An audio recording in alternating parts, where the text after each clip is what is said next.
Rat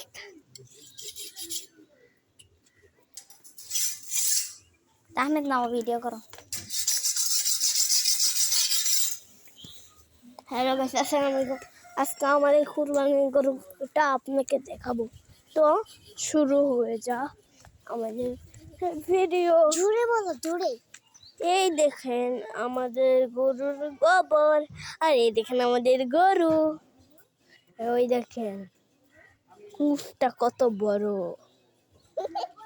দেখছেন। ওই দেখেন আরেকটা গরুর পাছা, আর দেখেন আমাদের গরুর পাছা। মারবো কিন্তু এখন তোমাকে লাথি মারবে, কারণ ওর এখন মেজাজ গরম আছে। ও এখন কুরবানি গরু হবে, তার জন্য আমার মনে খুব কষ্ট হচ্ছে। না তুমি এই দেও বলো। আমাদের গরুটা মাশাআল্লাহ অনেক বড়, আর কুচটাও।